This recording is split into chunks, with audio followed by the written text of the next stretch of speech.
Hello, everyone. Welcome to the Film for Fans podcast, your home for movie news, reviews, and movie fan views. This is the podcast from movie fans for the movie fans.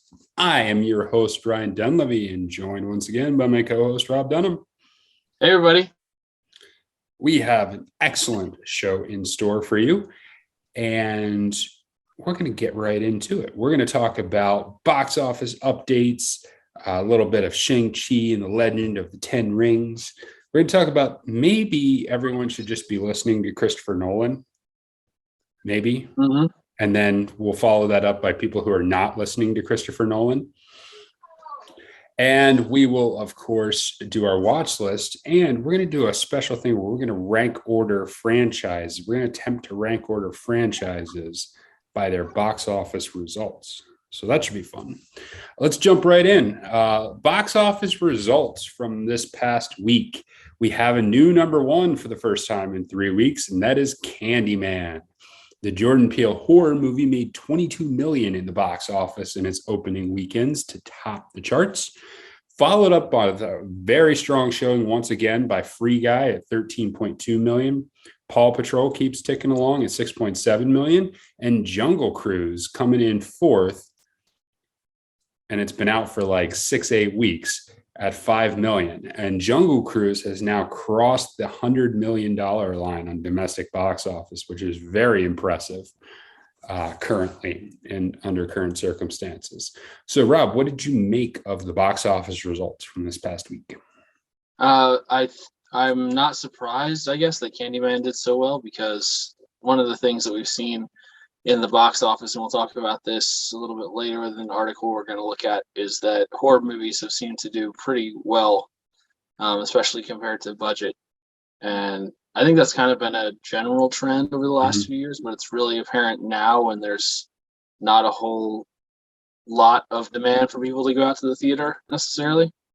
I also think that Free Guy's continued sustainability is pretty impressive compared to some of the other movies that have come out and not been able to hold the audience the way it has. Yeah, it makes you wonder if quality becomes a much bigger draw. Once people know that a movie is good, they will go to see it, but they're not going to see just whatever because you throw it out there. I'm wondering if we're starting to see a trend to which the movie has to actually be of high quality in order to get results. Now, that would be an interesting trend. Now, Hollywood is notoriously extremely slow to get on the uptake on these things, but that would be interesting. But of course, you also have the other thing with Jordan Peele, his reputation in horror combined with the fact that just seems to be a genre where the movies don't take a ton of budget, but there's a big market for them. Yeah, if anyone can hear my son asking for cookies, that was my son asking for cookies. So, well, I mean, the joys of recording a podcast when I'm alone at home with my children. Cookies are what cookies are, man. Yes. They just you need a cookie. Cookies. You need a cookie. Yeah, I mean, I'm continuing to be impressed with Free Guy and its sustainability and the fact that it is not dropping off. And I would imagine we're still going to see decent results from Free Guy going on. And I think what you're seeing is that trend of people saw it, liked it, and now saying you need to go see it. And then the word of mouth spread is strong with that one. And the thing about that too is that there seems to be not that same effect when there's an option for it to be streamed, because people will say you need to see it, and then their friends will say, okay, I'll watch it at my house. Correct. Seems to be what we've seen. Yes, I agree. So yeah, we have encouraging results for some of those movies at the box office from last week. Now, this being Labor Day weekend, you're obviously going to get a big release, and this Labor Day weekend is not an exception. Shang-Chi and the Legend of the Ten Rings, the newest Marvel movie, is out now. And this one, they made the decision not to have a streaming option. So we will see what that does. So let's talk a little bit about Shang-Chi and the Legend of the Ten Rings. Um, the tie-in here is that in the first Iron Man movie, the Ten Rings were the organization that he was being forced to build weapons for when he was in the cave in the original Iron Man movies. They've been talking about that in some of the trailers. So that's kind of its connection to Marvel, but it's going to kind of be its completely own story. And it's been a while since we've had, I don't want to say completely original, but where we've just had a character who has had no role in Marvel get their own movie. What are your expectations and what are your thoughts going into Shang-Chi and the Legend of the Ten Rings? I think that one thing it has for it is the demographics of the cast. So we haven't really seen that kind of focus in a superhero movie to this point, I don't think, where it is mainly focused on Asian American, that kind of that kind of group. And so I think that will help it in the box office. The question is, will that be like a sustained thing? Will that be a temporary thing? I don't really know the answer to that. I think one thing that is a little difficult for it is that, like you said, it's kind of like its own IP. It's like a brand new thing. It's not Iron Man. It's not Captain America. It's not Hulk. Like, it's not something that a lot of people know. Like, I know for just as an anecdote, when my wife saw the trailer for it, she was like, "What's that Marvel? I've never heard of that." I think that's probably like 90% of people.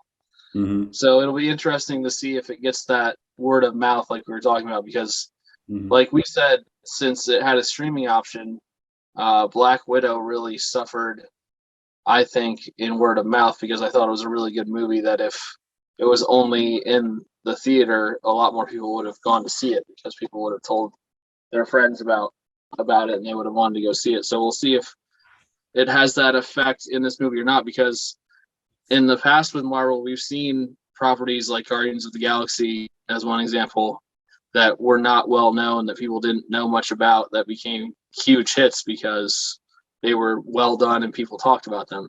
Mm-hmm. So will this be the same? It's hard to really know. Yeah. Yeah. Basically, they're trading on the Marvel name and hoping that the Marvel name will be what drives people out. Having seen some of the trailers, like, it looks like it's going to be a decent movie, but nothing in the trailers sparked me to believe that this is like a legendary, amazing, phenomenal movie. My anticipation level is whatever. I'm going to go see it. It's not like I'm not going to go see it, but my excitement level as I go into it is not high. I mean, I'm willing to give it a chance. I'm willing to hope. I hope that it's good, but I'm not like beating down the doors to have to see it. Yeah, I'd say that's about where I'm at as well. I might actually go see it tonight. We'll see. Mm-hmm. Yeah. I mean, and that's going to be the question is, will people go see it? I think they will. And then we'll see if it's a good movie.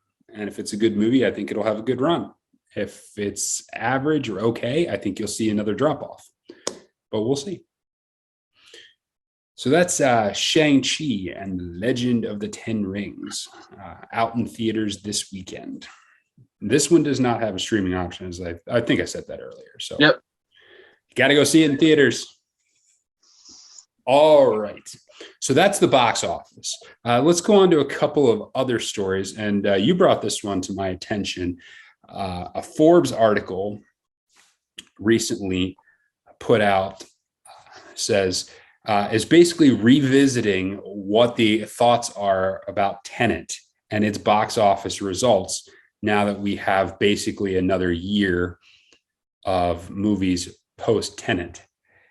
And Rob, since you brought this, I'll give you first crack at this article. What do you think as they re-examined what Tenet's performance was in the box office in light of the past year?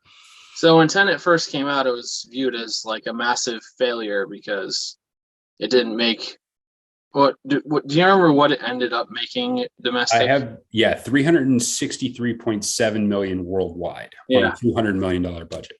And so people saw that and went, "Oh, that's terrible." Interstellar did 800 million. Dunkirk did, I think it was like 640 or 540, something like that, million. So how could this be deemed a success? And it's only done just over 300. And um, this was supposed to save the theaters, and there was just so much expectation and weight put on it to the point that when it did so poorly, a whole bunch of other movies were moved because the theaters got scared of, or the studios got scared of how they would perform in the theater. And it turns out that aside from a very select few movies, Tenet has performed better than almost everything. Yep. So, and I believe that when this happened, when it first came out, and we talked about what does the performance of Tenet actually mean, I'm pretty sure that one or both of us said something along the lines of perhaps the studio's expectations were just too high compared to what reality is, and it appears that that was the case. Yes.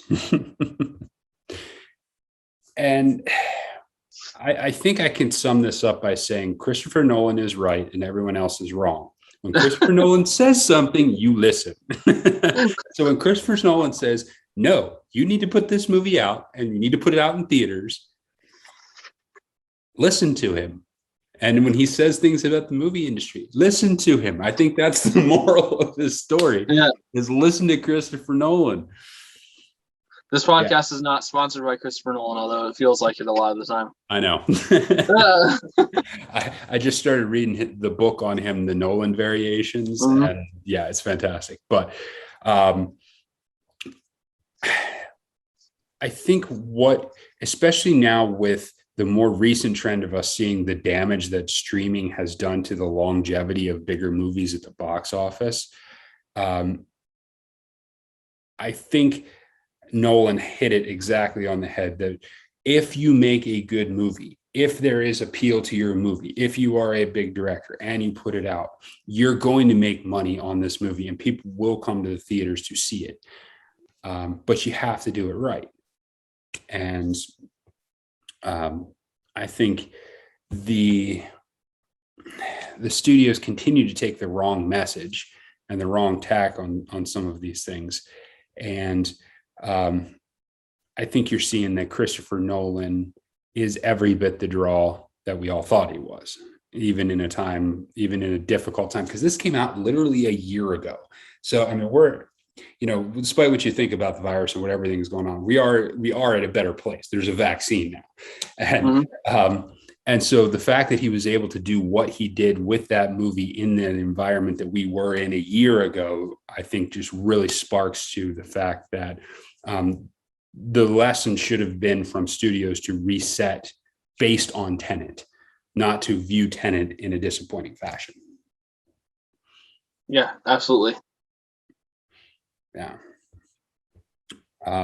And yeah, I think the only movies that did better, that have done more than Tenet, were, I believe, F9 and I want to say, I'm trying to find it right here. Trying to think. And Black Widow, I think. Yep. Yeah, I think. And they said that if it were an ideal world, Jungle Cruise probably would have made like 400 or 500 or possibly more million, and it's just not that world right now. Yeah. Yeah, and he made a ton of money on this film overseas. So not only was it, a good domestic result, but he made so much money overseas on this. Nolan is a great draw overseas, and and they talk about reasons why they actually did it. Maybe they were just wanting to get it off the books because they knew they wanted to do dual streaming options. They knew Nolan would never go for it. But it's interesting, and I think we're starting to see that movies like this, who debut in theaters, will do better. You got anything else on this one? Yeah, I guess the only question is if he would have waited until like a couple months ago, if they would have delayed and delayed and delayed it, could it have made even more? But it's hard to say because that's just an entirely alternate reality. Yeah. Yeah. But I think, this is, and using it as a tent pole. And we keep hearing about these tent pole movies, but nobody actually wants to make their movie a tent pole, which is what we'll get into, except for Nolan. Nolan was the one who wanted it and said, let's do it. And he is the one who got theaters back open. So, okay. All right. So our second story, which goes along with this one, is that we have a couple movie delays, which is not cool. And I'm not a fan of this whatsoever. And these are Tom Cruise movies are moving. The big one here is Top Gun Maverick. Top Gun Maverick was supposed to come out November 19th, and it is moved to May 27th, 2022. I feel like I watched the trailer for this movie 5 years ago. I know. Tom Cruise may be dead before this movie comes out. I mean, it's ridiculous. So they're citing the increase in the Delta variant and uncertainty into theaters. But Top Gun Maverick moves. And as a result of Maverick moving, Mission Impossible moves out of the slot that they just moved Top Gun into. And Mission Impossible 7 is now headed to September 30th. Yeah, we can't have two crews. Can you imagine that? On one weekend. Both of those movies debuting on the same weekend. I mean, they're just like, get your Tom Cruise love out there right away. Yeah, it's a classic drive-in double feature of Tom Cruise. Tom Cruise double feature. I mean, you could actually see like a really cool marketing campaign that could come out of that, Yeah. Come see Tom Cruise. Come see the action movies. I mean, you could put a lot of publicity into that if you wanted to. Mm-hmm. They're never going to do it, but it would be fantastic. Now, this drives me nuts. This is driving me up a wall. And this is that continued, I'll let you get your say here. This is that continued idea that studio execs are so risk averse that they are so short term in their thinking on this stuff that they are not willing to put anything out there unless they can get what they perceive as the ideal circumstance, which who knows when that's going to be. If you're going to move it, I mean, now, like what are you going to do? And they're not seeing what they're doing to their industry. And now I've got more stuff, but I'll let you comment before I just rail on this. I feel like by the time the new James Bond movie comes out, it will be time for me to die. Yes. And I'm not even going to give you crap about that pun either. Yeah, it was a pretty good one. So, Yeah. Mm-hmm. It is frustrating because as someone who likes to go to the movies and likes to see the big movies when they come out, you plan that, you get excited about that, mm-hmm. and then they rip it away from you. And we thought Tenet was bad when it happened, and we had no idea like how much worse it would be as we kept just going and going. And Dune is another example of one that just keeps moving and moving and moving. Mm-hmm. And this is what I would say: like, they are not thinking long term about the health of the movie industry at all, because if you continue to push your movies back and not give movies for people to go see and not do this, what happens is that people just forget about going to the movies. It becomes just not a part of their lifestyle. And I think you've seen some of that already. And it's not that I think there's a piece of it where it's like some people are not comfortable in the theaters. That's obviously going to be a piece of it. But I think there's another sense in which people have moved going to the movies out of their standard, hey, this is what we want to do for fun, or this is what the weekend could hold, especially if there's nothing out there. I mean, I remember having a conversation with my dad, a number of weeks ago, and he's like, I wanted to go to the movies and there was like nothing to go. So I didn't go. There's nothing I wanted to see. And I think there's just so many people that are like, oh, I'd like to go to a movie. And then they look and the slate has almost nothing they want to go see in it. if you keep doing that perpetually, what's going to happen? Yeah, I wouldn't say it's as bad as when, movies first started coming out and it was all indie things or something like that, but it's still not great. Yeah. Well, and it's like the ones who were wanting to go see them right away were like the diehards. But now we've gotten to the place where like the average person who goes to a few movies a year is starting to look to go to see a movie. And if there's nothing they want to see out in the moment, they're like, okay, never mind. Yeah. And everyone's just going to look at him like, well, there's no point in getting hyped up for that movie. Who knows when it's going to come out? And, there's just no telling when that will shift or if it will. At some point you have to say, this is where we're at. We're going forward. And the execs in these studios just seem to not understand that. They can't get on board with that concept. And I think the long-term damage they're doing to the movie industry as a result is just staggering.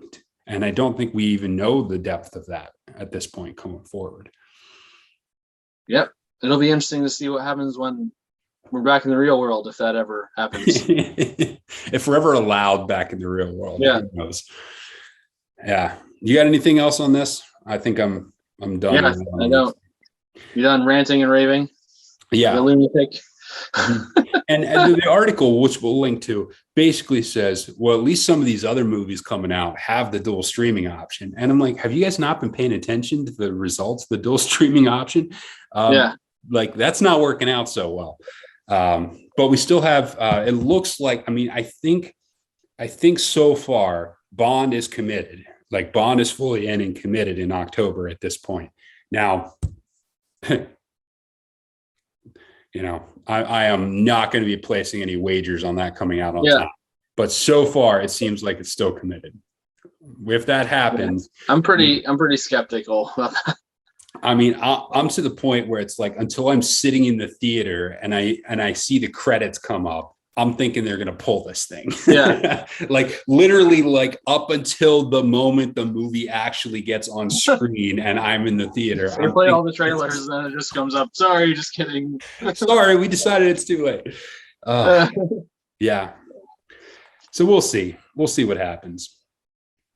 All right. Well, enough of that. Let's go on to our discussion topic for today. And for our discussion, we thought we would do another kind of box office number rank order, but we're going to do it a little bit differently this time. We're going to pick a franchise series, and then each of us picked one, and we'll ask the other one to order the movies based on their box office results. So I picked for Rob to answer the Terminator series, and Rob, you picked Star Trek? Yes, correct. Okay, who's going first? So I guess you can give me them first. Just remind me of all the movies that you are including in the Terminator series. Yes. Okay, so there are, for you to rank in order, there are 6 Terminator movies. So keep that in mind. You need 6. You have Terminator, Terminator 2 Judgment Day, Terminator 3 Rise of the Machines, Terminator Salvation, Terminator Genesis, and the last one to date, Terminator Dark Fate. The first one came out in 1984. The latest one came out in 2019. All right, I am going to guess that. And this is adjusted box office. I tried to find the adjusted box office numbers and I couldn't find the good ones. So it's a raw domestic box office. So that does make a difference. It's raw that does domestic make a big box difference. Office.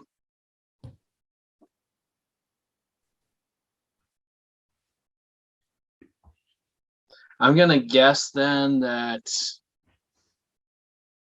maybe Genesis is number 1. Salvation 2, Terminator 2, 3, Terminator 3, Rise of the Machines 4, Terminator 1, 5, Dark Fate 6. I'm Okay. probably way off, but I probably should have wrote these down when you were actually saying them. Let me go.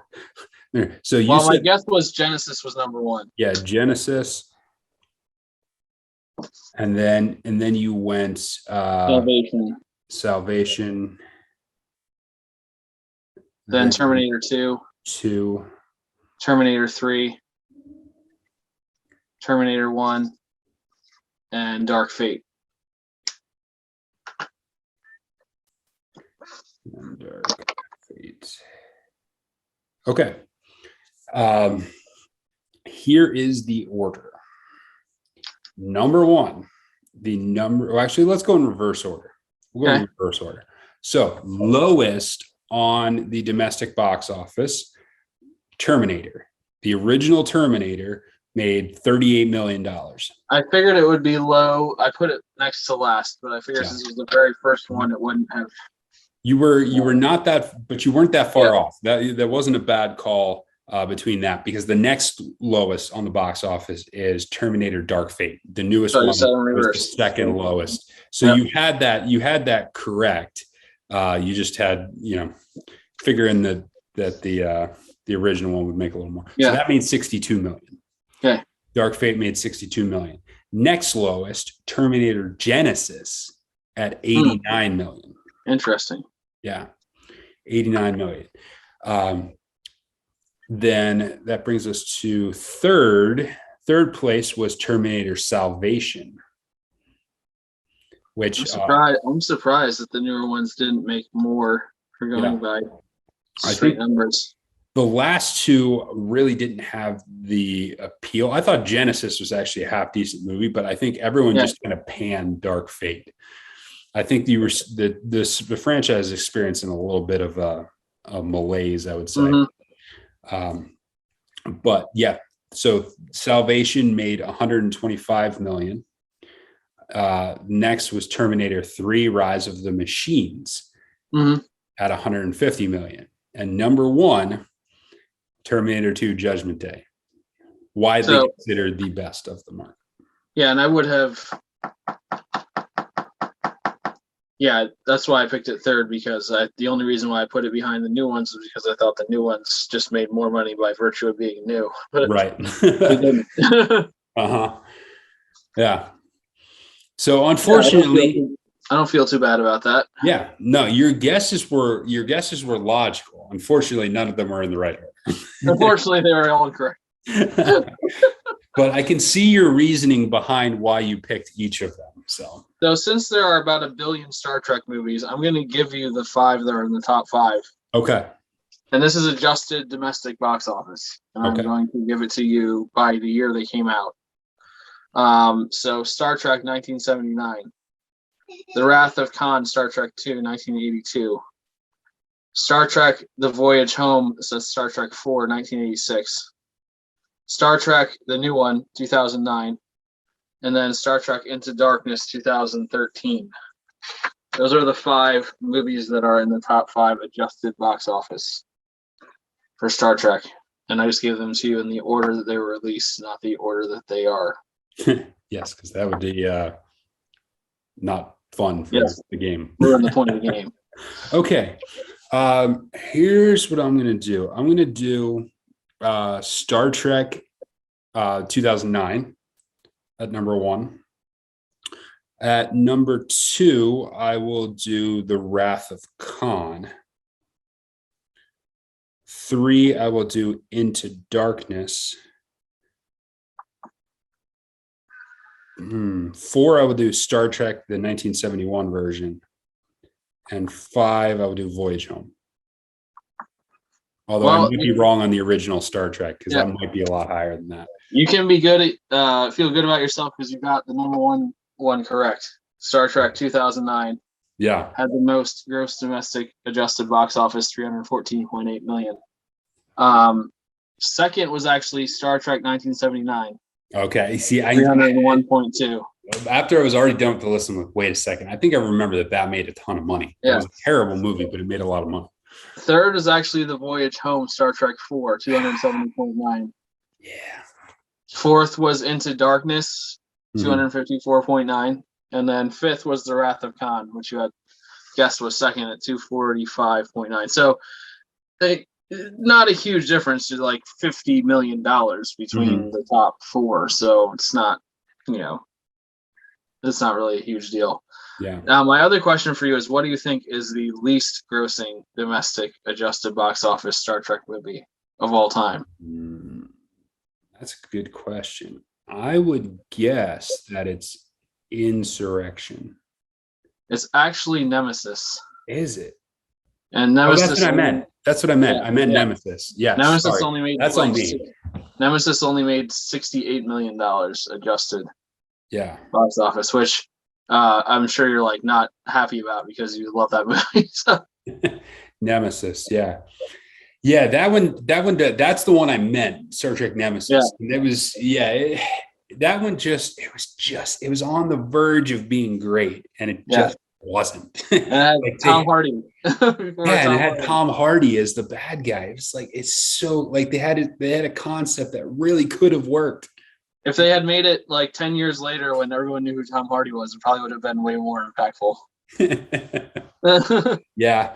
And unfortunately, I don't see a ton of people running about, I love Tom Hardy. Let's go watch Star Trek Nemesis. Yeah. Go figure. Yes, the original Star Trek 1979 performed incredibly well. Like you say, only $13 million below the 2009 version when you're talking about adjusted. Yeah. And that would be coming off the fact that the TV show was such a huge success. And I don't think you see that very often anymore. Right. Maybe that'll be a future topic, successful TV to movie. Yeah.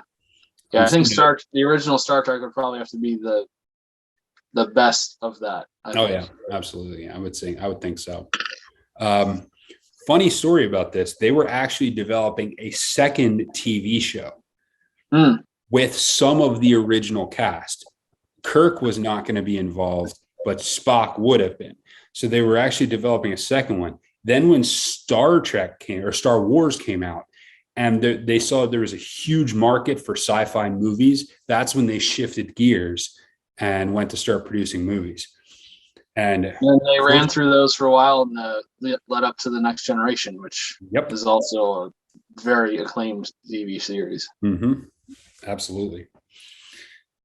Okay, well, that was fun. I enjoyed that. We will obviously come back to more games along those lines at some point. So let's move on to our watch list. Movies that we watched over the past week that we will give a brief synopsis and our thoughts on. Rob, what'd you watch this week? That's a great question. I just watched a movie the other night. Oh, yes, I watched Soul on Disney Plus, which I watched before, but as someone who's a musician who plays the piano, especially since the movie focuses on a piano player, I really enjoy its exploration of jazz culture and also a lot of very deep thought around what happens to us when we die. So it's like classic happy, sad Disney Pixar kind of movie. And I recommend Jamie Foxx plays the main character and does a fantastic job. And Tina Fey is in it as well. And it's got a lot of heart. It's funny. And if you like music, it has some really good music in it too, especially if you like jazz. So I'd recommend watching it. Soul. And I think I watched some other things. I honestly don't remember. It's been a ridiculous week. I didn't write it down. You get lost in the shuffle, man. But I am really, really hoping that either tonight or tomorrow afternoon I can go to the theater and actually watch a movie again in the theater because it's been a little while. Excellent. Okay.